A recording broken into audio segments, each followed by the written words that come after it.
Tapi ya lagi jet lag, harus pulang umroh, ternyata capek ya.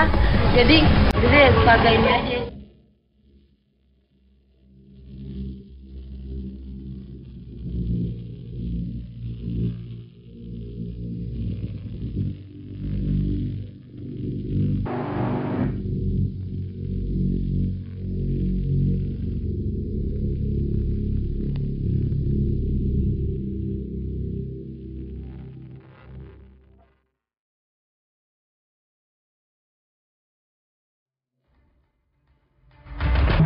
Selamat sore pemirsa. Senang sekali saya Poppy Putri dapat kembali menjumpai Anda. Selama 1 jam ke depan, saya akan mengungkap kisah dan realitas kehidupan selebriti. Inul Daratista ditimpa prahara. Rumah tangganya bersama Adam Suseno diuji. Manakala seorang pedangdut mulai mengusik kenyamanan mereka. Lantas seperti apa sikap Inul menyikapi goyangan wanita cantik itu? Semua akan diungkap secara lebih transparan hanya di Celeb Expose. 1, 2, 3, goyang, oke? Ini anak saya kalah menang, itu anak siapa nanti, itu hasilnya akan tahu. Yang penting saya cerita yang sebenar-benarnya bahwa kejadiannya peristiwanya seperti itu. Mas Adam berhubungan terus dengan saya, terus dia datang ke rumah, telepon, sehingga kita berhubungan. Paling penting adalah pengakuan, supaya setelah dia diakuin bisa buat akta dan anak ini nanti sekolah dan apa semua bisa secara layak dan patuh. Hidup tidak pernah berjalan mulus tanpa dihantui aneka cobaan. Saat badai itu belum datang, persiapkanlah mental dengan baik. Secuil kata yang mengungkapkan beratnya cobaan yang tengah mendekapi kekokohan rumah tangga pedangdut Inul Daratista dan Adam Suseno. Persoalan demi persoalan bergulir tiada henti, mengiringi titian langkah dan derai peluh serta keringat perjuangan mereka di medan hidup. Belum kelar persoalan bisnis karaoke-nya, kini rumah tangga Inul dan Adam harus berhadapan dengan masalah baru. Sang suami diisukan pernah menjalin kasih dalam aksi cinta terlarang dengan Titin Karisma, pedangdut asal Sidoarjo, Jawa Timur. Benarkah Adam menodai janji suci pernikahannya dengan Inul? Seperti apa pengakuan Titin atas hubungannya dengan suami pedangdut kelahiran Pasuruan 21 Januari 79 tersebut? Meskipun kebohongan berlari secepat kilat, suatu waktu kebenaran pasti mendapatnya. Syair indah yang menguatkan langkah Titin meninggalkan kampung halamannya menuju Jakarta dan mencari kuasa hukumnya. Di hadapan kuasa hukumnya, Titin pun mengungkapkan semua gundah gulana yang telah membebani hidupnya selama 5 tahun lebih. Hidup dan karirnya berjalan di tempat, sementara ancaman hilir mudik tiada hentinya. Akankah kehadirannya mengungkapkan sebuah kebenaran? Bahkan hari ini yang di sebelah saya adalah Mbak Titin. Beliau sengaja datang dari Jawa Timur mengeluhkan ke kantor kami tentang persoalan yang dihadapi beliau. Memang ini sudah dia tahan sejak 5 tahun yang lalu, 6 tahun yang lalu, bahkan 2008 itu sudah ditahan oleh beliau. Namun karena belakangan hari ini, 2 minggu terakhir, masih ada pihak-pihak yang terus berupaya meminta beliau supaya tutup mulut, jangan cerita apa-apa, dan bentuknya adalah melalui SMS maupun telepon-telepon yang kami anggap masuk dalam klasifikasi teror terhadap beliau. Sehingga karena dia sudah tidak tahan lagi untuk membendung itu, beliau datang ke kantor hukum kami untuk minta didampingi menyampaikan apa yang sebenarnya menjadi persoalan mendasar yang dihadapi oleh klien kami. Saya selama ini sudah menyimpan rapat-rapat karena terus di SMS, di telepon, bahkan Mbak Ide mengatakan saya kesabaran itu sudah nyanyi dicekal, cari nafkah dicekal. Jadi ya saya memberanikan diri untuk cerita yang sebenarnya. Ada 3 nomor, yang satu mengaku atas nama Buyung, yang satu atas nama manajemen, yang satu lagi tidak tahu siapa, tapi sering menghubungi manajemen ini yang selalu menyuruh beliau supaya datang menjumpai ke kantor. Ada mau ngasih dengan ini semua, dia kan takut.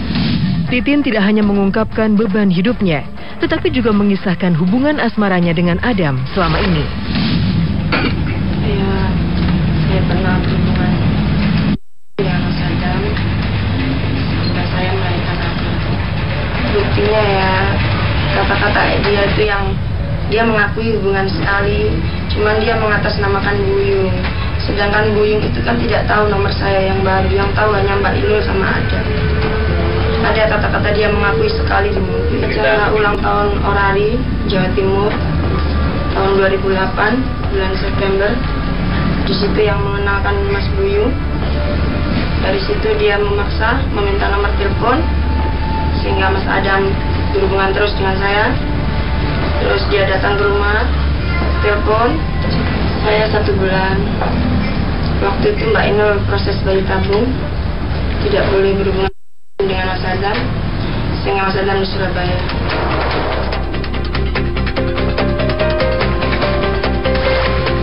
Kehadiran Titin dan ungkapan hatinya seakan-akan membuka kembali coretan usang tentang rumah tangga Inul tahun 2008 silam. Setelah mengayomi bahtera rumah tangga selama 13 tahun, Inul dan Adam belum dikaruniai momongan. Fakta yang seharusnya diterima, tetapi perharalah yang justru menguak. Dikabarkan Adam dan Inul pisah ranjang dan sang suami pun memilih tinggal di Surabaya. Akankah ini momen perjumpaan Titin dan Adam? Udah berapa lama ya? Ya mulai pembangunan di Surabaya, tapi sekarang alhamdulillah Mas Adam pulang 2 hari, 3 hari gitu. Ya masa istrinya 2 minggu nggak dipulangin nggak? Gimana kalau yang lain? Oh gimana sih? Aku udah bilang sama Mas Adam, kalau kau jauh-jauh ini banyak kumbang-kumbang yang nyari mangsa. Tapi jangan khawatir, cintaku hanya untuknya sehidup semati deh. Mas Adam sih percaya kalaupun jauh saya nggak akan selingkuh dan nggak akan macam-macam. Itu sebagai bumbu biar saya kuat, Mas Adam juga kuat. Kita lihat siapa yang kuat. Selain isu pisah ranjang, tahun 2008 juga menjadi saksi di mana Inul memilih mengikuti program bayi tabung. Pilihan yang berhasil menghadirkan pangeran cilik ke dunia ini, Yusuf Evander Damares yang lahir 19 Mei 2009 silam. Curhatan hati seorang Titin pun tampaknya menyimpan sebuah kebenaran. Darurat tidak bisa dilakukan dengan hubungan suami istri. Kalau ada alternatif lain demi kelanggengan dan kebahagiaan rumah tangga, damium aja di depan pintu rahim tempat sperma masuk. Kalau kemarin saya ada miumnya diangkat dulu, terus bayi tabung angkat bayi tabung dulu, baru miumnya diangkat. Kalau miumnya diangkat, bayi tabung juga belum tentu berhasil. Gitu. Jadi saya ngambil bayi tabung dulu, baru mium diambil. Pertemuan singkat namun syarat akan rayuan manis, kontak fisik, bahkan jatuh dalam pelukan yang mampu menghadirkan insan baru di dunia ini. Ya, begitulah kekuatan cinta yang menjelma dalam waktu sebagaimana diungkapkan Titin. Ia pasrah atas semuanya itu karena ia mencintai Adam dan mengaguminya sebagai sosok yang romantis. Bagi saya pacaran. Saya mencintai sosoknya romantis.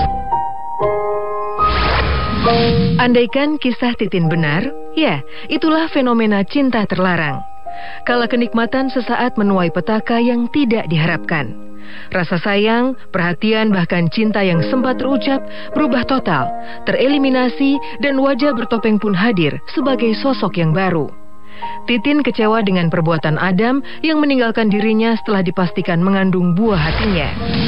Begitu saya hamil, dia berubah. Marah-marah. Seakan-akan mengatasi semua beban dan teror yang terus menghantui hidupnya, Titin sebenarnya berani mengungkapkan semuanya ini semata-mata demi nasib buah hatinya. Sebagai ibu yang baik, ia prihatin dengan status anaknya yang saat ini hendak memasuki bangku pendidikan. Saya siap apapun, taruhan apapun, kalau memang itu nanti anaknya atau bukan saya berusaha. Jelas itu kan demi anak saya selama ini diam, ingin kejelasan siapa sebenarnya darah yang ngalir, bapaknya yang jelas siapa. Biarkan publik juga tahu, selama ini kan saya dizolimi, dihina, kan saya saja yang merasakan. Kok kenapa orang yang melakukan enak gitu loh, bebas. sedangkan saya terus di SMS, diteror kayak gitu. Selama ini saya udah bertahan diam bertahun-tahun, tapi saya yang susah, tetap saya yang susah. Jadi apapun saya demi anak saya, kalah menang itu anak siapa nanti itu hasilnya akan tahu. Yang penting saya cerita yang sebenarnya. Sekolah kan juga kita anaknya arek itu kasih bapak.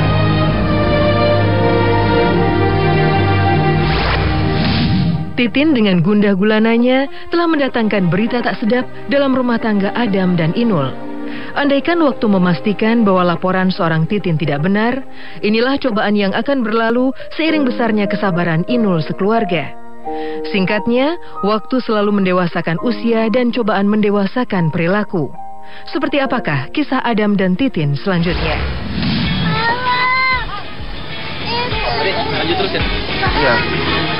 Beli apa sayang? Beli apa? Beli apa? Dia mana? Ambil bawa sini barangnya. Maunya harganya berapa?